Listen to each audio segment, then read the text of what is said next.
안녕하십니까, 비뇨기 훈련소입니다. 오늘의 내용은 가장 문제가 많은 확대술, 대체 진피, 저장 진피에 대해 말씀을 드려볼까 합니다. 이 데이터는 제가 지금까지 수술 환자를 봐오면서 통합적으로 계산을 해봤을 때 실제 문제가 많았던 수술 확률에 대한 얘기입니다. 다른 확대술도 충분히 문제가 발생될 수 있지만 다른 확대술보다 월등히 문제가 많았기 때문에 주의를 드리고자 영상에 다루게 되었습니다. 물론 모든 수술은 잘 되면 최고이지만 최고가 아닌 경우도 충분히 발생될 수 있기 때문에 수술 전 잘 고민을 하셔야 하며, 수술에 대한 비용은 소비가 되어도 다시 벌 수 있지만 날라간 고추의 피부는 다시 벌 수가 없습니다. 대체 진피 또는 저장 진피는 같은 말이며, 대체 진피의 종류는 주로 이름이 비슷하게 덤으로 끝납니다. 제품의 종류는 동종 진피, 이종 진피로 나뉘어지며 사람 거다, 동물 거다 하며 회사 두께, 모양 등이 차이점이 있을 수가 있습니다. 병원마다 자주 사용하는 제품이 다를 수가 있으며 비용도 물론 다를 수가 있습니다.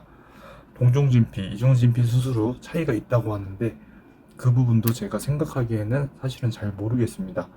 아마 제품에 따라 사람마다 반응하는 게 좀 다르지 않을까 싶습니다. 이 제품은 돼지 껍데기처럼 네모난 모양으로 생겼으며 가장 이상적인 수술에 대한 결과는 모양 그대로 음경 내에 삽입이 되어 몇 개월 안으로 생착이 되는 것을 기대하며 수술을 진행합니다.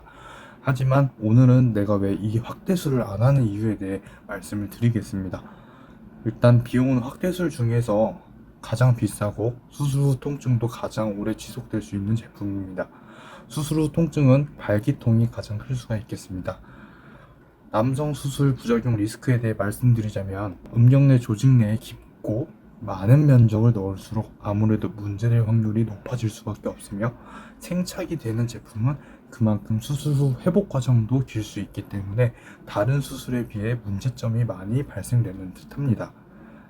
방금 말씀드린 내용은 대체 진피에 대한 내용입니다. 대체 진피는 점막 내에 박리를 하여 음경 끝과 앞을 정확하게 위치시켜 보이는 음경 윗부분을 모두 덮어야 하며, 그나마 현존하는 남성 확대술 중 면적이 제일 크고 생착이 필요한 제품이라고 말씀드릴 수가 있습니다. 생착 과정은 신경, 혈관 등이 자라오는 시간이 필요하며 주로 병원에서는 6개월이라고 표현을 하고 있습니다.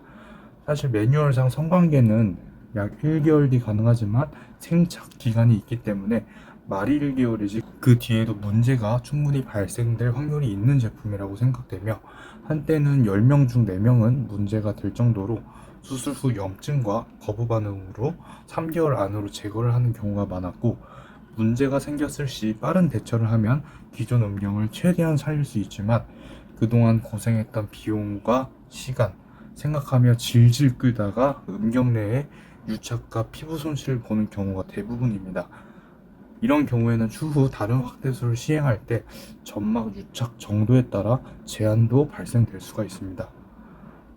대체 진피는 영구적이고 자기 살로 되고 비용도 어느 정도 하기 때문에 수술 효과가 좋겠지라고 생각을 하고 수술하시면은 큰 만족을 못 얻을 수 있습니다.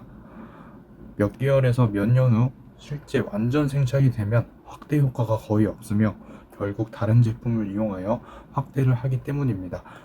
그래서 보통 진피 수술 시 그 위층에다가 필러나 진피 분말가루를 넣는 경우가 있는데, 차라리 그럴 거면 진피 삽입할 비용으로 필러를 더 고용량으로 넣는 게 좋지 않을까 싶습니다.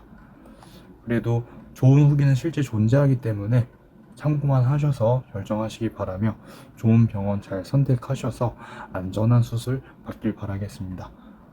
네, 이상 비뇨기 훈련소였습니다. 추가 문의사항 있으시 댓글 또는 오픈챗으로 문의 부탁드리며, 영상이 마음에 들었다면 구독, 좋아요 부탁드립니다. 감사합니다.